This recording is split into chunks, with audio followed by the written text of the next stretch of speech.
having a holistic approach to agriculture, both in organic gardening as well as permaculture, has been very important to us for a long time, and it fits right in with our goals in our forest. I'm Jeremy Warren. This is my wife Stesha Warren. We're with Elianas Garden, and we're with Piedmont of North Carolina.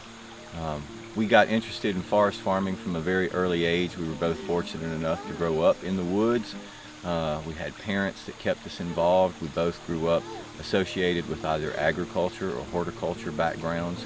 And so as we went into our careers, agriculture, horticulture, teaching, all became very much a part of it, and forest farming has been sort of second nature. It was instinct when we found the place that we knew we wanted to become forest farmers. We knew we wanted to work with certain plants, and no matter where we landed, we would be working with non-timber forest products. When we purchased this property, we were looking for set climate and habitat and species to where we could maximize the potential for forest farming. We were very fortunate to be able to find bloodroot cohosh and those types of things that could really work well with what our desires for this property was. And we're exploring what we can do, what we want to do, and what's realistic for us to do. We are a young family. We have a almost 2-year-old and almost 4-year-old. So everything that we're doing is typically with kids on our back and a little slow going, so don't be discouraged if you're a young family and still working outside of the home, because it's totally possible. Just we're taking our time, and you can too. A little bit at a time, yep. Grab it. Pull it. Chop and just pull. Well, we're not chopping.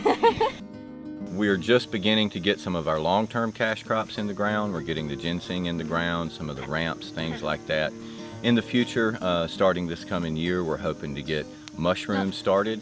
We're also hoping to start grafting and raising cultivars and pawpaws, getting some of the more short-term things in place. We're based out of the Piedmont of North Carolina. We're beginning forest farmers. We're in our first year. First year working with the ABFFC.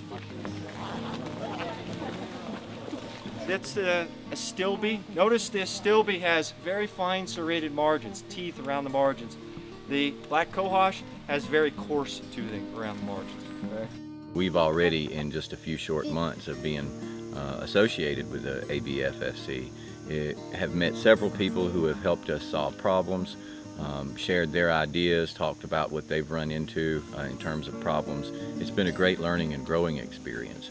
What could I potentially grow underneath the forest canopy? You're going to want to just look up, right? Take a gander, and you can use something like this cover class, for instance, to kind of help you make an estimate in terms of the density, right? So that's just an example. It's made me, for one, feel less alone in what we're doing, and less like we're isolated in what we're trying to achieve. There is a huge movement, and it's really glad to see that there is an organization who's willing to not just connect people, but be able to advocate for us, and then help educate those who may just have a general interest.